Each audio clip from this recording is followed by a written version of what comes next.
Qarabağ Chelsea-ni məğlub edə bilərdimi? Bugün biraz bunun haqqında danışacağıq. Videoya keçmədən kanala abunə olmağı və videonu bəyənməyi unutmayın. Çempionlar Liqasında 4-cü oyun günündə Qarabağ Bakıda Chelsea-ni qəbul etdi. Qarabağ bir daha bütün dünyanı təəccübləndirdi. Hansı ki, mən artıq düşünürəm ki, bunlar bizə təəccüblü gəlməməlidir. Çünki onu deyə bilərəm ki, Qarabağ Avropa klubu statusunu tam əminliklə daşıya bilir. Oyuna gəldikdə isə maç 2-2 bitdi. Gəlin oyuna ümumi nəzər yetirək. İlk öncə əsas heyətlərə baxaq. Qurban Qurbanov Bilbao ilə oyundan fərqli olaraq bu oyunda ən ideal 11-i meydana buraxdı. Yankoviçin də sağalması ilə heyət tam yerinə oturdu. Maresca isə nədənsə Enzo Fernandez, Caicedo, Garnacho kimi futbolçuları ehtiyatda saxlamağa üstünlük verdi və daha sonra buna da peşman oldu. Həm Qurban Qurbanov, həm də Enzo Maresca komandalarını 4-2-3-1 düzülüşü ilə meydana çıxardı. Maresca öz fəlsəfəsinə sadiq qalaraq topa nəzarətə əsaslanan sisteminə və ən önəmlisi gənclərinə güvəndi. Bu qərar gecəni həm yaxşı, həm də pis mənada müəyyənləşdirəcəkdi. Digər tərəfdə isə Qurbanov sərt, intizamlı quruluşuna, kompakt orta bloka və ildırım kimi sürətli keçid hücumu taktikasına güvəndi. Oyunun ilk hissəsi gözlədiyimizdən yaxşı keçdi. Hər kəs ilk dəqiqələrdə Chelsea-nin Qarabağ qapısına qapatacağını düşünürdü. Amma əksinə Qarabağ rəqibini daha irəlidə qarşılamaqla Chelsea-nin pas kanallarını bağlaya bildi. 8-ci dəqiqədə Caicedo planlaşdırılmamış şəkildə oyuna daxil oldu. Bu ilk domino effekti idi. Lavia oyunun tempini quran ötürmələri ilə tanınır. Caicedo isə top qaparan, məhvedici bir tipdir. Bu məcburi dəyişikliklər Chelsea-nin orta xətt balansını tamamilə pozdu. Santos indi dərinlikdən oyun qurmalı idi. Bu onun üçün yad rol idi. Caicedo enerjili idi, amma komandanın ötürmə ritmi oyuna başlamadan dağıldı. Chelsea ilk hissədə qapıya cəmi bir zərbə endirə bildi.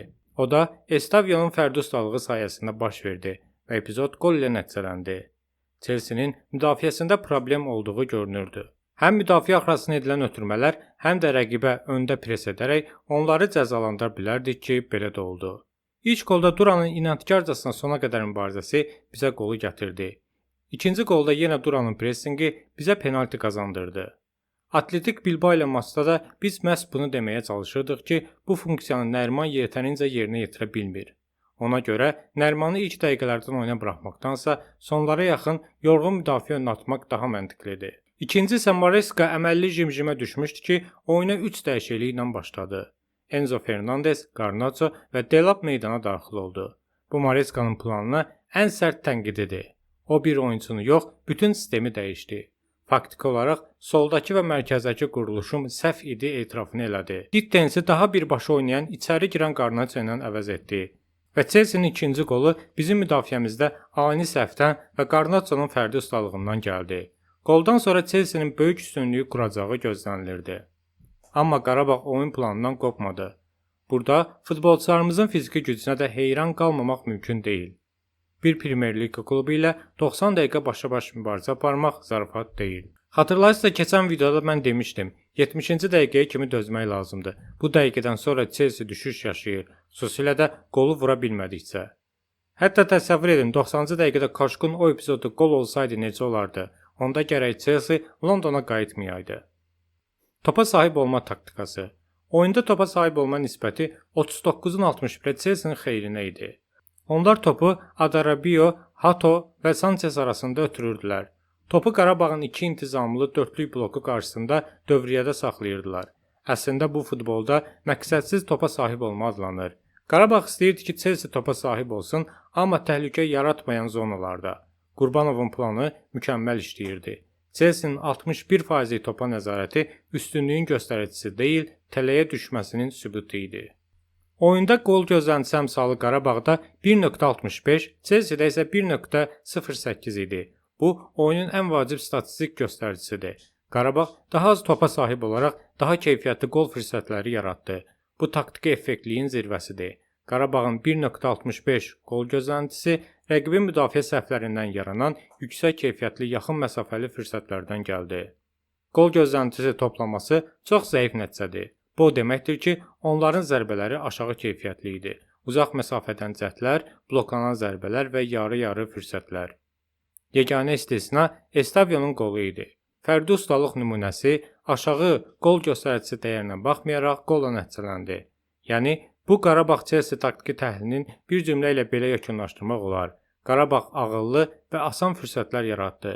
Chelsea isə möcüzəvi və çətin fürsətlər yaratmağa məcbur qaldı. Chelsea'nin ikinci qolu isə müdafiəmizin ani səhvindən gəldi. Qayda pozuntuları 10-14-də Chelsea'nin xeyrinə idi. Topa sahib olan Chelsea daha çox qayda pozdu. Bu kobud oyunculardan ibarət komanda demək deyil. Bu əsəbləşmiş komandadır. Bu faullar keçid faulları idi. Qarabağ sürətlə hücum qurarkən edilən taktiki tutmalar və yıxmalar bu açıq şəkildə göstərir ki, Mareska'nın komandası özünü rahat hiss etmirdi və tez-tez mövqedən düşürdü. Qurbanovun planının nə qədər ağıllı olduğunu sözlə ifadə etmək çətindir. Bu adi yüksək pres deyildi. Bu bir oyuncunu hədəf alan xüsusi pressing strategiyası idi. Qurbanov Chelsea'nin heyətini diqqətlə analiz etmişdi. Chelsea'nin 2 mərkəz müdafiəçisi və topa nəzarətə əsaslanan qapıcı ilə hücuma başladığını görmüşdülər. Zəncir belə işləyirdi.